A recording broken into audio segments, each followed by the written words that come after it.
Hello everyone, welcome to Growth Quest. Today we are honored to have a special guest, Moots from ROCKETFUEL Entertainment. Thanks for having me. Yes, thank you for coming on board No worries. today.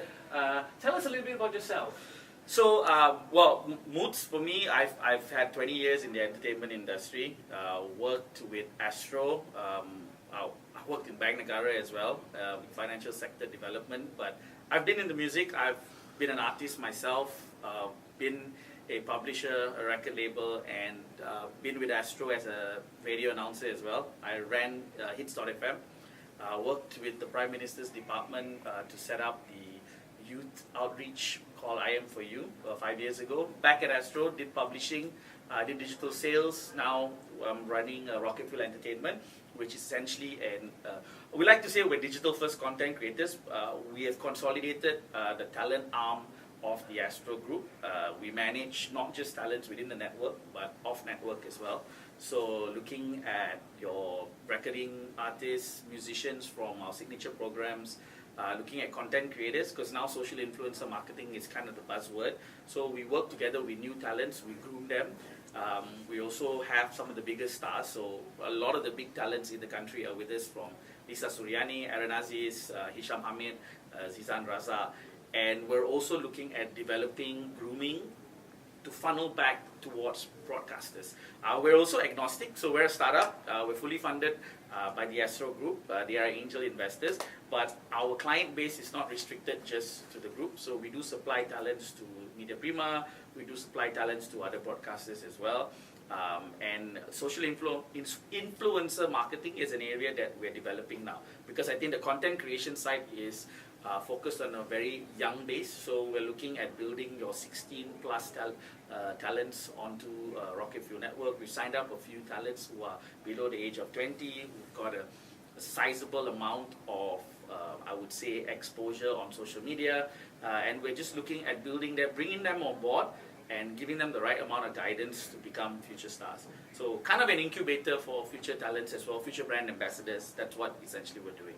That's a fascinating business model. It is. It's something different because it's a hybrid. It's not your run-of-the-mill talent agency, but what we like to see is taking the traditional model and kind of converging it together with content creation. So everyone's a content creator, right? You either create music or you create, if you're an actor, you create a scene in a movie, and there are content creators out there who are well-versed behind the scenes and in front of the camera, but a lot of them are non-conventional. I mean, they're used to building content on the social platforms. For us, it's about taking them, grooming them towards the bigger broadcasters, like for on-air, behind the mic on radio, becoming actors in a movie. I mean, it's very different dynamics. So it's interesting for us because it's actually finding the new wave of talent and also taking the old conventional talent, I would consider them old conventional talents, and introducing them to new platforms in the digital space. That's awesome, really awesome. Now, talking about social media and influencer marketing, how do you view that in terms of if a marketer wants to get into that? What would be your advice to a marketer who wants to get into social media and influencer marketing in particular? Well, I guess it's first and foremost identifying your audience, right? Reach does not necessarily mean a successful campaign, and I'm saying that because we do have close to 36 million followers based on the talents that we have, and we have the biggest, Zizan's the biggest male talent in the country, 4 million followers on Instagram, 4 million followers on Facebook, but we would not sell Zizan to a brand that just wanted him to put up a post just for the sake of putting up a post. For us, it's always about building the journey and the conversation, and I think marketeers should understand sometimes it's not about the budget, but it's the story that you can tell. I mean, you can spend, say, 100,000 ringgit on one big talent, or you could spend 100,000 ringgit on 20 tier 2, tier 3 talents that can create a conversation for your brand. So sometimes reach may not necessarily be the right play to hit as many eyeballs, but you may want to look at it more from a conversation or engagement point of view. That could actually create a better story for a brand. I like to call it the real people phenomenon. The influencer marketing is not necessarily celebrity marketing. It's people who are rightfully influencers in their own pillar. So a celebrity like Zizan, for me, if I used him as an example, yes, he's a celebrity, everybody knows who he is. But as an influencer, he's an influencer from lifestyle, he's an influencer for the fitness pillar, and he's also an influencer from the automotive motoring pillar. So if there was a brand that wanted to identify Zizan to create a story for influencer marketing, I would pick one of those three pillars. Whereas for some of the other talents, they may not have such a wide reach, maybe anywhere between 10 to 20,000 followers on Instagram, for example, they may have a very strong following in their pillar. So I think niche targeting is the future of influencer marketing. Well, it is already the future of influencer marketing. It's finding 10 or 15 strong influencers within the space or the pillar that you want to promote. So for example, if you're a SME beauty brand, for example, you don't have to find the biggest beauty faces, the Nora Danishes of the world, for example. That might cost you an arm and a leg. You might look at, say, 10 or 15 beauty bloggers or fashion icons that may not necessarily have a large following, but they have very high engagement. And I think that's critical, is identifying the pillars and finding 5 to 10 strong KOLs or key opinion leaders to tell your story. And that's what you want to do. You want to tell your story. And that's what influencer marketing is for. Right. Yeah. So what would they do specifically? What's the first step? First step is to actually identify their goals and then find the KOLs that they want to work with. Correct. So identifying your pillar is essentially key. If you're a beauty brand, then beauty, fashion, or lifestyle may be the pillars that you're looking into. Then identifying the talents within that space. Of course, talents that fit your brand, because your brand may be skewed towards female, right? It may not be male. So that's number one, is the demographics. Are you male, female? Also, is it vernacular? It could be content that could be vernacular based. So you might be looking at Chinese talents, or you might be looking at talents, Malay talents, Indian talents. Then, of course, identifying your goals, right? If your goal is just to have reach to get as many people to view your content, then maybe you want to look at influencers with a wider reach, more followers, put some targeting in there, run some boostings. That's going to get your ad out just as if you were to treat them as inventory. But if you were to create the content together with the talent, then it might make sense to also identify talents that are big. So for example, if you're looking at your talents with 1 million followers, you create content with them, you can utilize their platform as how you would a TV channel, for example. Then you could also look at smaller influencers to create conversations. Say, one beauty influencer uses a particular, say, product of yours. Another influencer asks a question. You can create that conversation. People would tend to see it, and also the algorithms work in such a way, if the more people engage, the higher it goes up on that person's page as well. So it is really, I would say, identifying the talents, yes, but also identifying the platforms that you can use to ensure that the right amount of people see it and the right amount of engagement is created with that. So it's not just about putting $1 and saying, I'll take these 5 influencers and you guys go and promote it. It's not going to work. You need to look at the production aspect of it. So what's the content, right? So the creative services aspect of it, the content that sits within those platforms, that's going to be key. Meaning, am I going to shoot a video, or is this Insta Live video that the talent's going to shoot, is it professionally produced? Because of course I want my product to look a certain way. So there has to be budget allocated towards getting a small crew. It doesn't cost an arm and a leg. It can be anywhere between 2,000 to 5,000 ringgit for a simple video. Then you're looking, of course, at the boosting and targeting, right? Google and Facebook, of course, they realize that we make money off of it, so they want to make money off of it. You need to also allocate the right amount of funds to boost. So for example, if you have a beauty influencer, Facebook's algorithms and targeting allows you to target the right audience. If you're looking for any people within the age of, say, 25 to 35, living in Petaling Jaya, and they're female Malay, you can.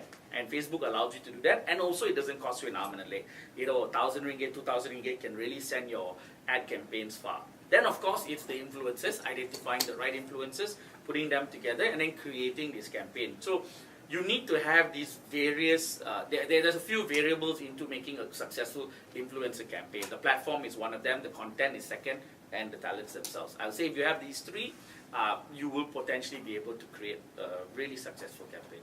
Yeah. Fantastic. And what have you seen are the mistakes that most marketers or most brands are making today in this space?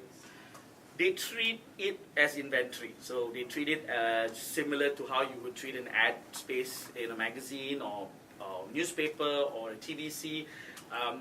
The influencer marketing is the keyword is influencer, right?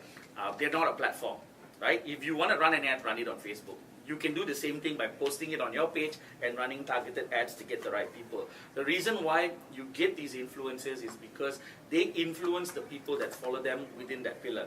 So if I'm a fitness influencer, people would follow my platform because they want to know what the good workout regimes are. If I recommend a particular, say, product to say, hey, this is going to work well if you're trying to lose weight, chances are my fans listen to them. I think Nielsen did a survey in 2015 to say that there's about 3 times higher recall on ads from influencers than they are on standard digital ad banners. Because why? Because I follow that person and I listen to what that person says. So big, I guess, influencer campaigns out in the market right now that do work well are tied back to parenting, tied back to fitness, because those are areas where the influencers themselves to a certain extent have a certain amount of expertise, right? They are experts to a certain extent, right, in that particular field. If I'm in terms of parenting, there's certain areas where people are following me because I give them advice. If I'm fitness, people following me because they also want to get advice in terms of how to keep fit, for example, or do certain exercises. So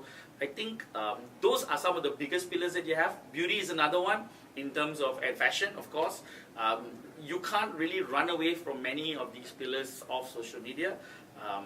Like clients or advertisers should avoid using influencers as a platform or inventory, like I'm just buying an ad, post it. It doesn't work that way. It has to be personal. If not, you're not going to have the conversation. That's right, the human connection. I mean, it's relatable at the end of the day, right? I mean, if someone's going to tell you, hey, drink this, you can ask why, and he's got to give you why. And if you're going to put your name behind a product as well, there's a fine line between endorsement and promoting a product. I do believe a lot of people tend to say, if I put my name on it, I'm endorsing it, yes. But at the same time, you got to look at it from an influencer point of view, right? You are a KOL, you're using a platform, your voice makes a difference. And if a brand comes to you and says, hey, try my product out and give me an honest review, that makes sense. It's more personal. Hopefully the review's not bad, but if you tell the influencer exactly what to say, people can read through it, because the influencer themselves are not going to be putting their heart and soul into whatever content that they're putting out there. So it's that authenticity. Very important. Very important. Right. What do you see around the corner? What's next in your space? What's next in the content space for you? I think content's becoming more personal, and I think although it's a broader and bigger pool now, I think, or ocean, so to speak, if you talk about influencer and just digital in a whole, it's becoming more personal now. I mean, with data and analytics, I mean, you can start targeting now. Ads can now be targeted to an individual. With programmatic, it's like ads chase you literally wherever you go. AirAsia keeps telling you to buy a flight.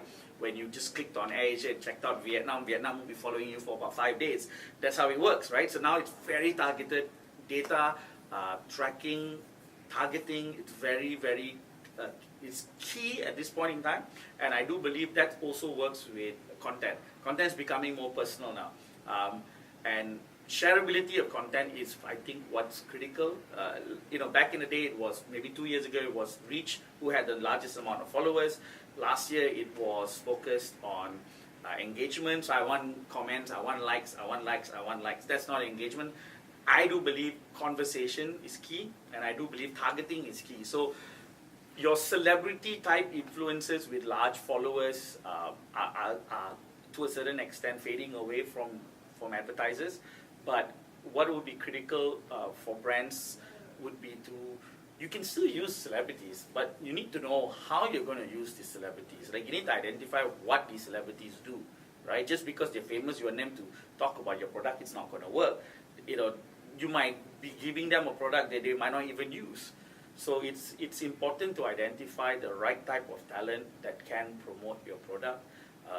I don't think it's going to change as much. Influencers are now, I mean, if you ask me what's changing, influencer marketing is not changing. That's really going to be the future. Traditional media is changing. I mean, print ads are, thing of the past already. I think the digital space, like I said, it's big, but it's getting smaller. And there are more competitors in the market. There are more players in the market. So it's going to be a very competitive space. Influencer marketing is also going to become a competitive space because everyone is, if you're an influencer, if you want it to be, and you're an influencer within the confines of your platform, right? Even if you have 200 people following you or 400 people following you, those are 400 people that are engaging with you. So everybody is actually an influencer. So I do believe the real people phenomenon is what's going to change in the next couple of years. Marketeers are going to start looking at, I want 100 real people to talk about my product who are into fitness than one big celebrity. Worrying, yes, but it's changing. And I think the one thing that will not change is the awareness and education of the talents themselves. You take someone who's a big celebrity, they know exactly what needs to be done. You take an influencer who's, probably got a day job, but, has a decent amount of following doing fitness or beauty, they're not going to know A to Z about product endorsements or social influencer marketing, right? So yes, it can be targeted, but successful, I don't know. Yeah. Understand. Now, in terms of content, and there's some content that goes viral, and there's just some content that's just meh. What do you think? What are the elements that actually make something viral? I think it's relatability. It's hard to say what can or cannot go viral. Planning that goes into it, and it's execution. I think a lot of the social experiments that people have put out that have kind of picked up have all been planned. And when I say planned, meaning you have to have the right amount of, you need one person to to kickstart it. Whether it's back in the day, Ashton Kutcher was the biggest celebrity on Twitter, and whatever he posted went viral, right? So you have the right people to drive it. It can potentially get to a certain extent viral, but what's important is having the right type of people and partners in place to drive it. So if you're building a piece of content for your brand and you think, hey, this has the elements of going viral, if you can get Datin Sri Vida to share it, it'll go viral. You know what I mean? Sorry, Dato Sri Vida, not Datin Sri. Dato Sri Vida to share it will go viral. So you use the platforms that had a wide reach to drive it. Yeah, sure. That's why I say publishers will still be around, not necessarily on print, but in the digital space. You get one of the digital publishers like Sales.com, picks it up, pushes it up, bam, it becomes viral. So and then the content will speak for itself, because reading it is one thing, sharing it is another thing. So content, the difference between content that goes viral or not is the shareability of that content. That's key. You can get people to view it, but if they don't share it, you're not going to get that kind of buzz that you want. Yeah. That's right. So the tips for somebody trying to engineer this, maybe some quick tips for them to... Yeah, well, I guess identify what your goal is at the end of the day. Have it all planned out. Get the right amount. You need the push. Just posting it on your platform is not going to get the reach. At the end of the day, you need to have someone pick it up and share it. So that form of manufacturing it has to happen. But at the end of the day, it really relies on the content. If the content is great, it will be shared. I mean, we did something to market one of our talents who's releasing a single, and we shot a social experiment that we thought we'll give it a week, kind of seed it out, and then, in a week's time, we will share the video itself. But what happened was the content got seeded out. Literally within 12 hours, it went viral. So for us, we had no choice but to bring all our plans back and kind of redesign our strategy within the next 48 hours and release the video. So it works, yes, but the thing is, the word viral, you can do a viral video, but it going viral, you can never tell. Like everyone's talking about Jason Leong's video, right? It was content that was so relatable. That's why everyone was sharing the video about the WhatsApp chats. And I think essentially if the content is topical, it hits people at the right time, it will go viral. the ostrich running through the highway, right? That's viral content. It's random, right? So it's hard to say. But yeah, proper planning, that's one. Secondly, getting a big brand or publisher to drive it, that gets a lot of eyeballs. Headlining is important. A lot of, you clickbaiting, you need to have the right headline to grab people. And I do believe a lot of people don't pay a lot of attention to the text, but they don't pay a lot of attention to the thumbnails. I think the thumbnails or the visuals are just as important and will also drive your engagement as much as the headlines themselves. But once people click, it's all up to you to grab their attention after that first 5 to 10 seconds. That's really the brand and the content creator that has to design it. And what are some of the hacks that you use to create content? Are there some? I think there's no real hack, so to speak. It's just really working with the right content creators, identifying the DNA of what you're going to create. I mean, like if you're a sports brand, you're not going to do entertainment, so to speak. You might be doing more focused technical content. But if you're doing entertainment content, then you're not going to do something that's focused or technical. It's just going to be fun, entertaining content. We always use that concept of friends, right? You've got the Monikas, the Phoebes, the Chandlers, the Joeys. Those are the different characters and personalities that you have for the content that you create. So you have to specifically identify and literally write it down. If this piece of content was a person, who would it be? Right? And then you'll be able to identify your target market. If it's 18 to 25, urban, living in the city, going to college. So from there you can already identify the type of brands or the type of audience that content will probably reach out to. Yeah. Okay, fantastic. And probably just to leave the audience with something on storytelling. What is your view on storytelling, and how I understand you've been going in visual storytelling and different forms of it. What sort of storytelling forms are you exploring right now? For us, I think like I mentioned earlier, and I think we spoke about creating publicity. I think that's a word that people don't use anymore. I think it's important to create publicity around your brand, and that's what viral videos or social experiments, etc., are there for.